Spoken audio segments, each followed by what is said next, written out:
Paano nga ba gawin ang mirror finish sa ating mga project na katulad nito? At yan, ang gagawin natin sa video na ito. Sa proseso na ito, napaka-importante ng preparation ng ating whip. Kaya ang una natin gagawin ay lilihain natin ito ng 150 grit na naangayon sa kanyang hasbe o kaya ng kanyang grain.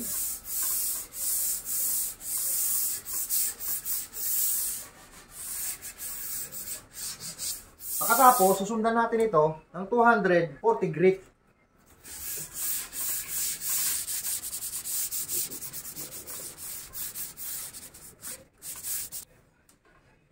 At ang pinakahuli ay ang 400 grit.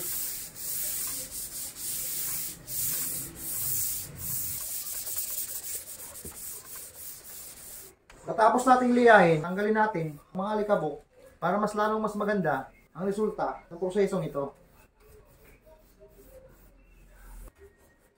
Sa katunayan yan, tapos na talaga itong masanding. Pinakita ko lang sa inyo ulit para mas malinaw at madaling maintindihan ang prosesong ito. At andito na tayo sa exciting part. At mag-a-apply tayo ng wood finishes, high solids, sanding sealer. Pero bago yan, kailangan muna natin magsuot ng mask. Ang mas maganda kung meron kayong respirator mask. Kasi masyadong matapang ang mga amoy ng mga lacquer sanding sealer.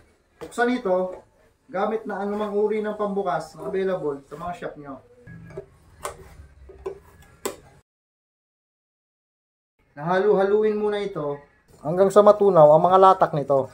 Kung makikita nyo, yung puti na yan, yan yung latak niya. Kailangan natin yan tunawin.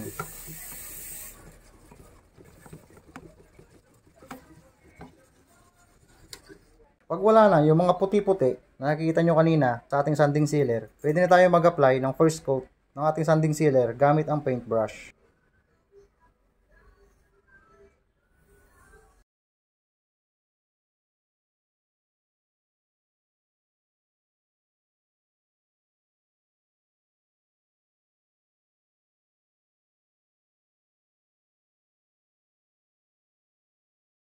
Ang process na ito ay natutunan ko lang sa Idon DIY project.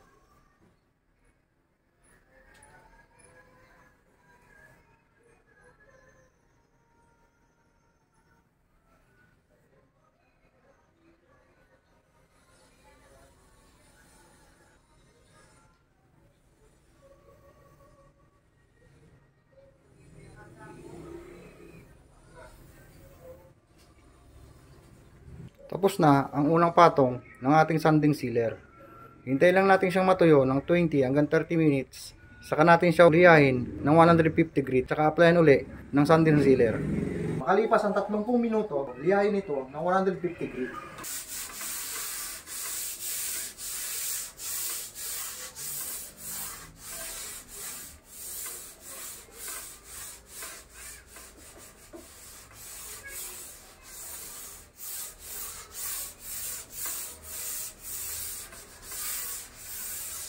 Punasan ito ng malinis na basahan.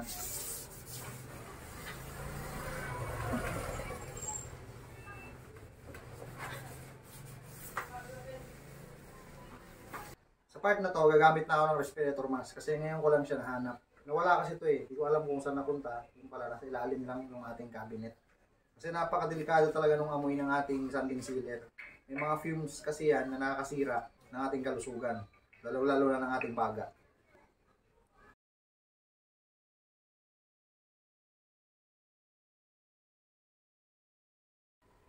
So ngayon, mag-a-apply na tayo ng pangalawang patong.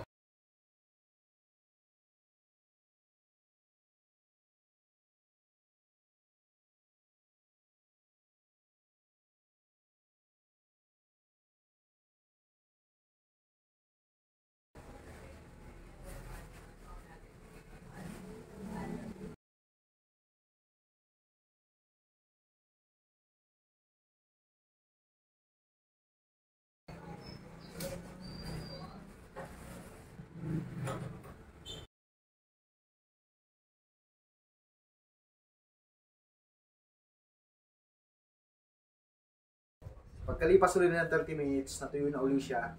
At ngayon naman, liliyahin natin siya ng 240 grit.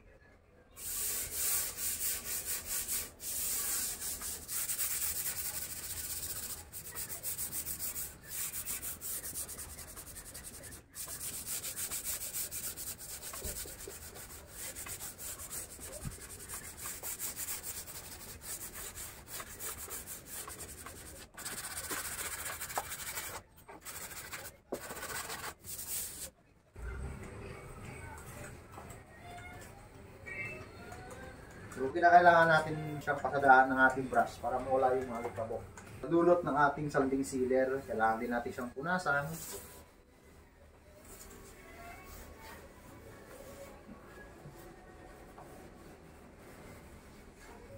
So ayan, ready na ulit tayo para pasadahan ng last coating ng ating sanding sealer.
Hintay ulit tayo ng 30 minutes para matuyo ito, tsaka tayo mag-wet sanding. Natapos natin yung tatlong patong na ating sanding sealer. Ang susunod naman natin gagawin ay mag-wet sanding tayo. Siyempre, gamit ang tubig, 400, 600, 800, at 1000 grit na sandpaper. So magsisimula tayo sa 400. Spray lang natin yung tubig.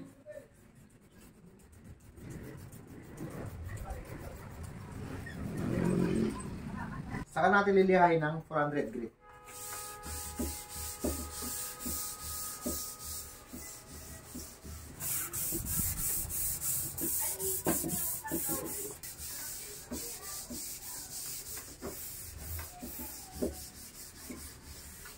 Dahan-dahan lang yung pagdiin.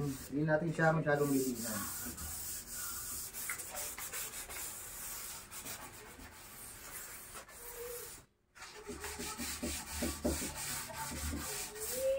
Kapag napansin niya wala na yung kanyang tintab, tigilan natin yung pagsasanding.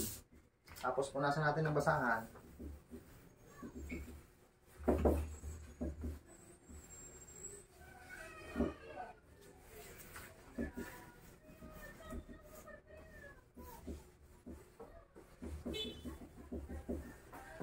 At ispiran ulit natin ng tubig. At susundan naman natin siya ng 600 grit.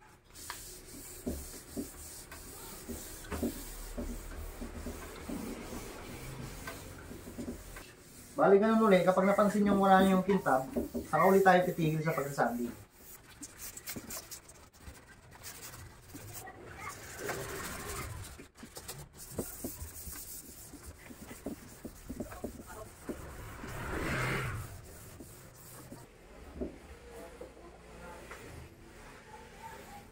Ganun ulit, spray ulit ng tubig.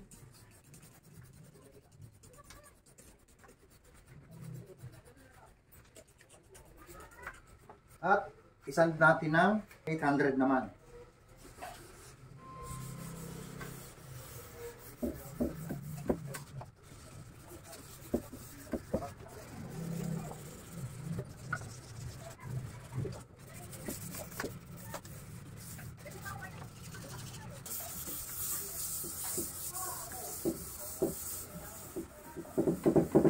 At punasan natin uli. Ang purpose lang naman ng pagpupunas natin ay para mawala yung alikabok na dulot na pagsasanding natin na galing dun sa sanding sealer. Sprayan ulit natin ng tubig.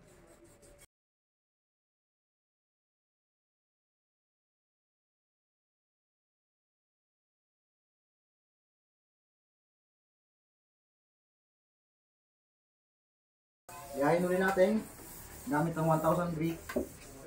Bale, ito na yung pinakahuli na pagsasanding natin.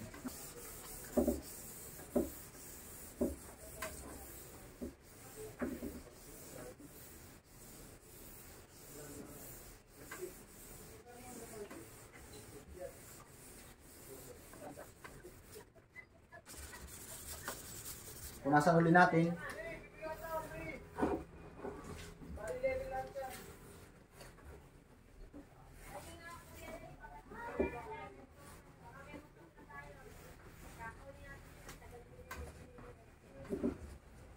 At ngayon naman, magbabuff tayo gamit ang basahan. At syempre, itong ating rubbing compound. Kahit anong brand na rubbing compound ang gamitin natin, ang gamit ko ngayon ay Timeless brand.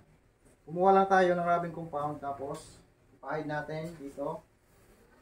Ipahid lang natin ang ipahid.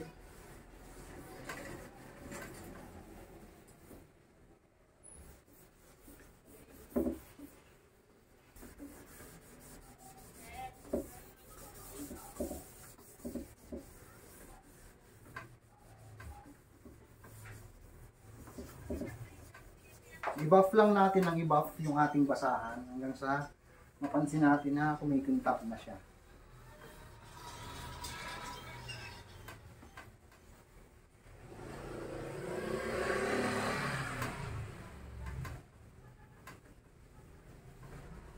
Ito pala ay water-based siya, nakalagay dito. Water-based rubbing compound. Timeless yung brand niya. Yan, kung mapapansin nyo, medyo kumikintab na siya. Mag-buff lang tayo, mag-buff hanggang sa mapagod tayo. Ayan o. Para na siyang salamin. Makintab na yan.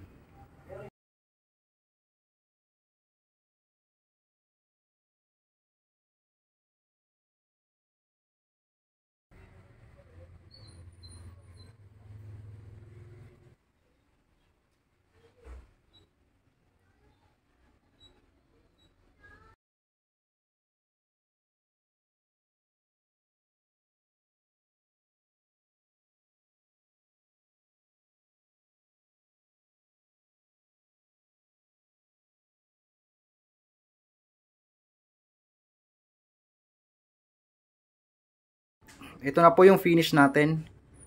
Kung gusto nyo po ng mga ganitong video, pwede nyo po akong i-subscribe. Libre, wala pong bayad dyan.